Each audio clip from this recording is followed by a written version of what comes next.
Este é o segundo módulo da aula sobre contracepção e planejamento familiar e vamos falar sobre mecanismos de ação dos contraceptivos combinados. Bom, qual é o mecanismo de ação do contraceptivo combinado? A gente vai falar bem disso porque ele envolve uma questão da endocrinologia ginecológica. Ele inibe a ação de gonadotrofina. Então vamos falar um pouco delas. O estrogênio inibe a secreção de FSH, que é o hormônio folículo estimulante, inibindo-se o desenvolvimento folicular. Ele faz e atua sobre o controle de ciclo, dessa forma. Tá? Então, inibe gonadotrofina. O estrogênio inibe a secreção do FSH. Inibindo gonadotrofinas, da mesma forma, o progestagênio inibe o pico de LH, que por sua vez impede a ovulação. Ó, o que o progestogênio faz? Ele não deixa você ovular. Então eu já sei que quem é responsável pela eficácia do contraceptivo? O progestogênio. Olha que importante. Ele altera o muco cervical, dificultando a ascensão do espermatozoide ao útero. Além de causar um efeito metabólico, endocrinológico, ele causa um efeito físico. Ele modifica o endométrio, reduzindo a probabilidade de implantação do embrião. Ele causa o efeito o quê? Anatômico. Então o progestogênio ele é tão eficaz na inibição da gonadotrofina que ele faz 3 pontos de ação. Ele vem impedindo a ovulação, ele altera o muco cervical e ele vai lá e modifica o endométrio, reduzindo a probabilidade de implantação. Então por isso ele é responsável pela eficácia. E a gente sempre, quando vai lembrar, lembra de quem primeiro? Do estrogênio, né? E esquece do progestogênio. Os contraceptivos hormonais combinados, eles têm risco e benefício, como qualquer droga. Quais são esses riscos e benefícios? Vamos falar primeiro de efeito metabólico. Eles são esteroides, então eu tenho que saber dosagem e potência deles. Eu sabendo a dosagem correta de cada pílula, eu não tenho que lembrar só do nome, eu tenho que saber a dosagem. Eu vou saber que eles têm efeitos, principalmente efeitos colaterais, do estrogênio dependentes. Olha só, náusea, edema, mastalgia, melasma, que é a pigmentação da pele, colelitíase, produção de cálculos na via biliar, humor e depressão alterados, muito causam humor alterado e sistemas depressivos, fadiga.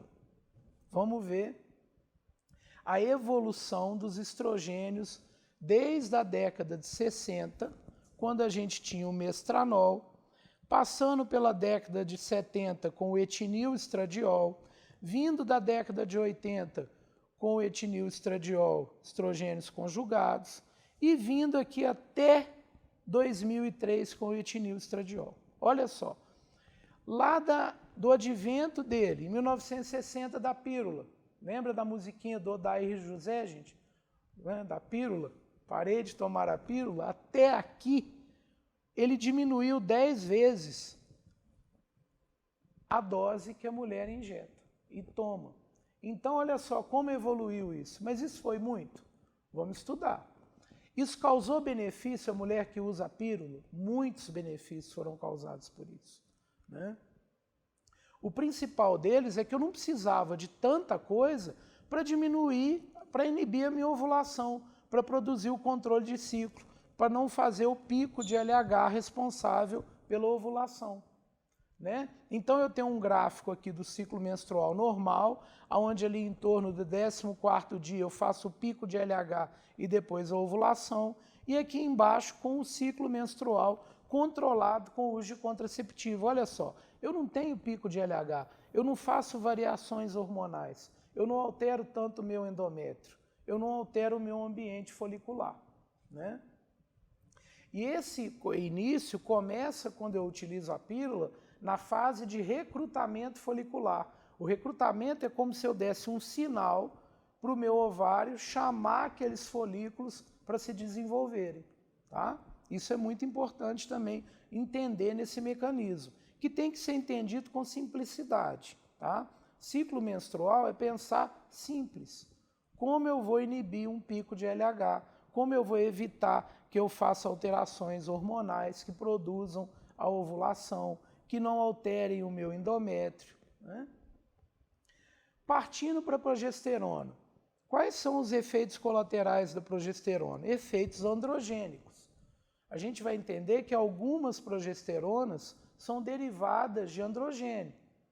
Ganho de peso, amenorreia e spotting, que é o sangramento no meio do ciclo. Poxa, mas dá tanta coisa assim a progesterona e ela é tão boa para o anticoncepcional porque ela faz o controle, né, é responsável pela eficácia, mas nem tudo são flores, né? Então a gente tem isso, mas tem como controlar, principalmente sabendo o tipo de progesterona que eu vou utilizar. E eu não tenho uma progesterona, a gente tem várias progesteronas. Progesteronas natural, então a progesterona, por exemplo, natural. A retroprogesterona, que é a dihidrogesterona. A 17-hidroxiprogesterona, que é o acetato ciproterona, o acetato de medroxiprogesterona e a clormadinona. A 17-norprogesterona, que é a trimegestona e a promegestona.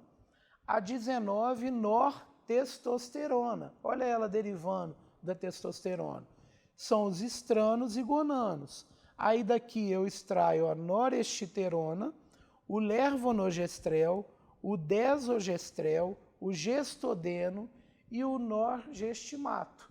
São nomes que muitas vezes estão ali na caixinha da sua pílula, né? Da sua esposa que usa. E aqui a gente vai ver o tanto que eles são importantes e de onde eles vêm. E por que saber disso? A gente vai ver depois de um tema que chama atividade biológica.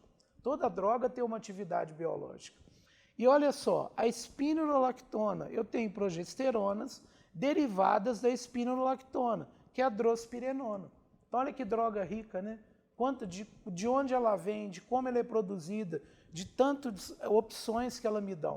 Bom, quantas opções que a progesterona me dá? E essas opções a gente consegue ver em nível de atividade biológica da progesterona natural e dos progestogênios.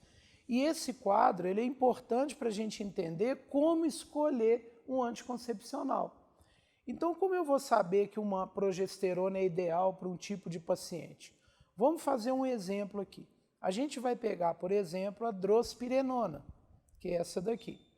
Bom, para um progestogênio ser bom, ele tem que ter efeito progestagênico, não tem? Então vamos aqui no quadrinho. Ele tem efeito progestagênico? Tem.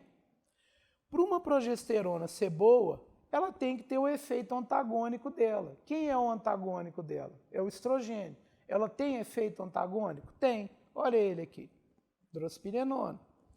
Ela tem efeito estrogênico? Bom, se ela é antagônica ao estrogênio, ela não pode ter efeito estrogênico forte. Ela não tem. Ela tem efeito androgênico? Não. Então ela é uma droga que tem, um anticoncepcional que tem pouco efeito androgênico. Boa. Para onde eu tenho que parar e pensar aqui? Imagina uma mulher que tem hirsutismo, que é um efeito androgênico, né, hormonal.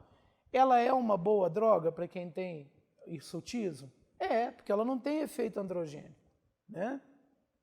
Ela tem efeito antiandrogênico? Tem. Olha que legal.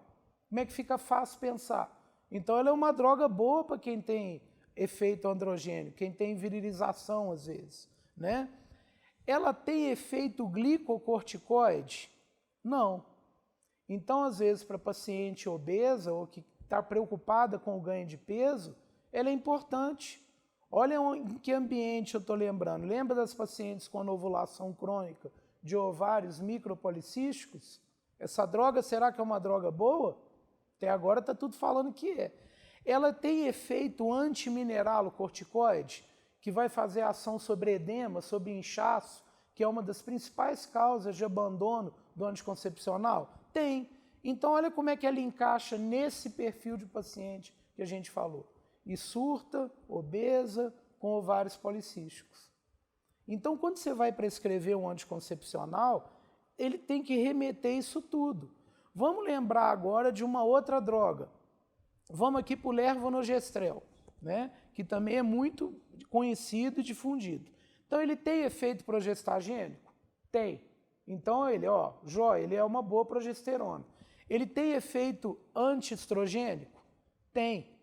Bom. Ele tem efeito estrogênico? Não. Tá jóia. Ele tem efeito androgênico? Tem. Epa, eu posso estar diante de uma paciente que queixa comigo de perda de libido. E o androgênio, a testosterona, aumenta a libido. Olha como é que eu vou escolher de cada um. Porque o meu estrogênio está lá, eu não vou mexer nele. É aquele fixo da pílula. Ele tem efeito antiandrogênico? Olha lá, não. Olha coisa boa. Ele é androgênico e não tem efeito antiandrogênico. Ele tem efeito glicocorticoide? Não. Então ela não tem que ficar muito preocupada com isso também. E ele tem efeito mineralocorticoide? Não.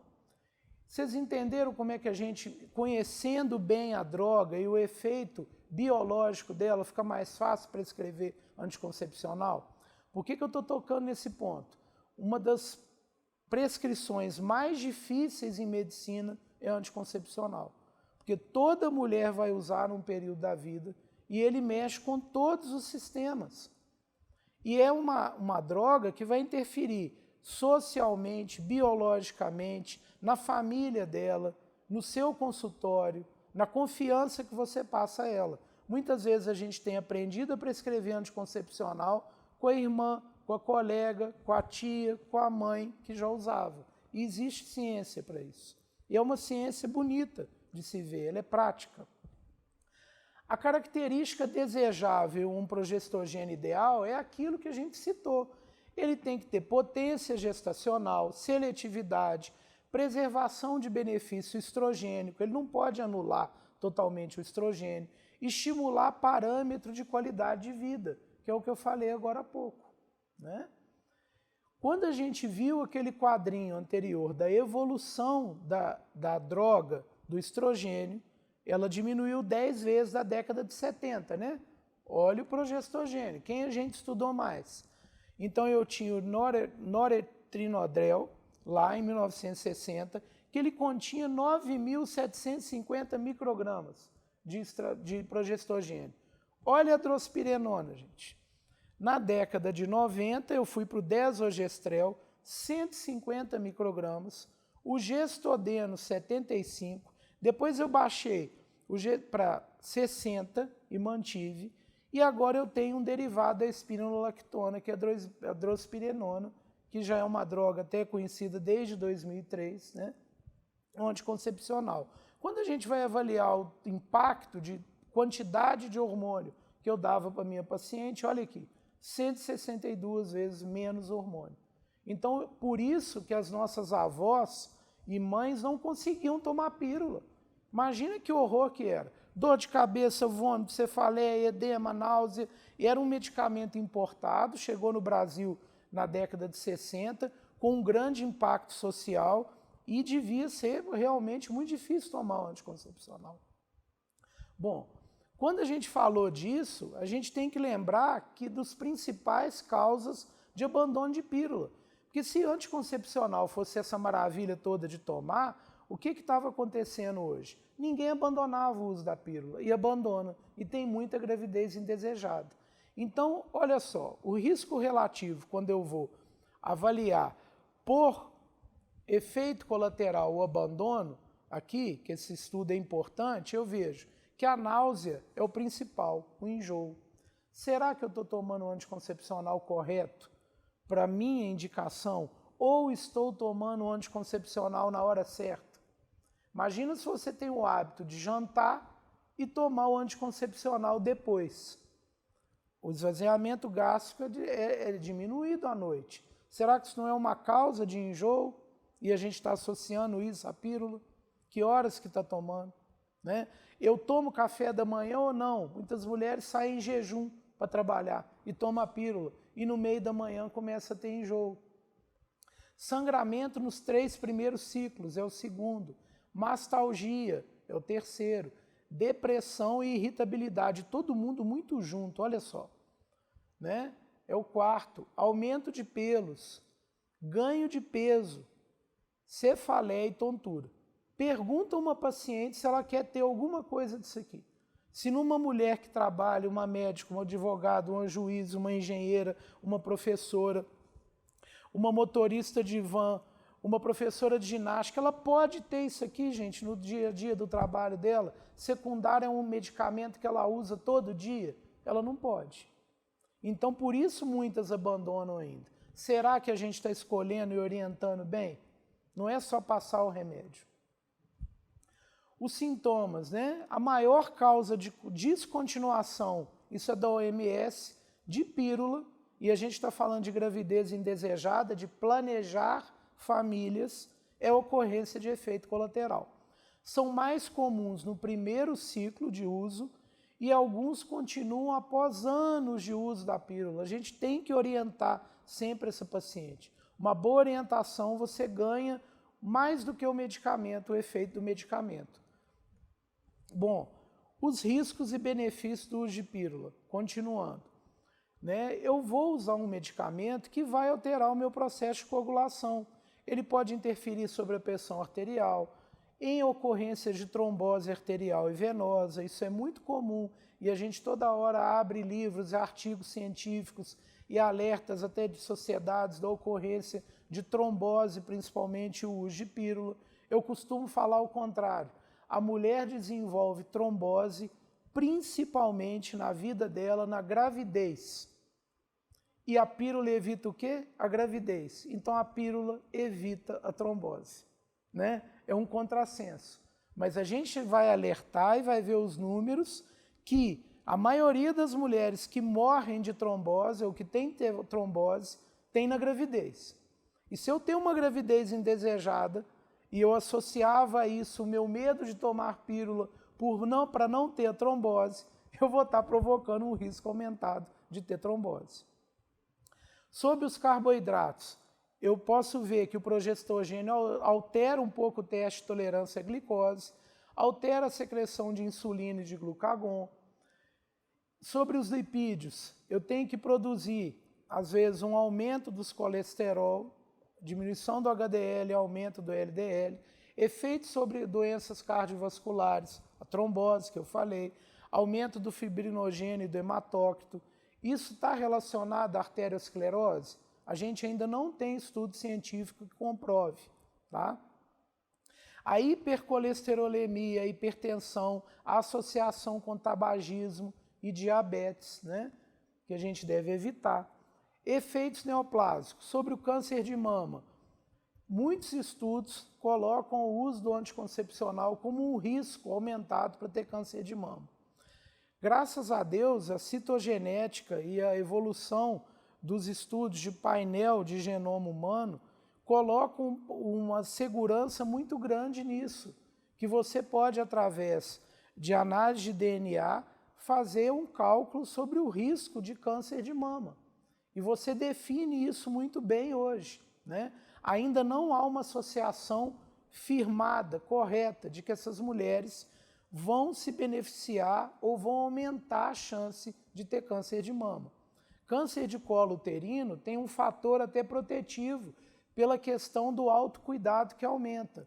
Câncer de endométrio, pelo mesmo motivo. Se eu não produzo uma reação inflamatória no endométrio, que muitos anticoncepcionais me deixam em amenorreia, isso pode ter uma associação com proteção.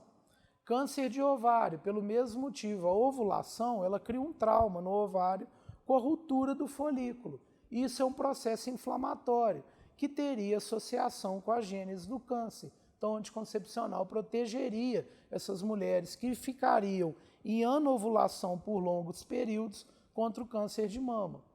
A associação com adenoma hepático e câncer de fígado, ainda em estudo, mas o adenoma sim, adenoma pituitário e o melanoma maligno.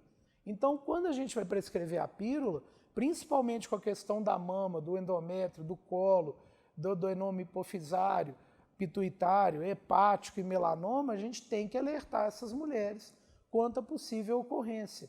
Se ela tem um forte histórico familiar de câncer de mama, por que não indicar um estudo genético e criar um mapa de segurança para ela?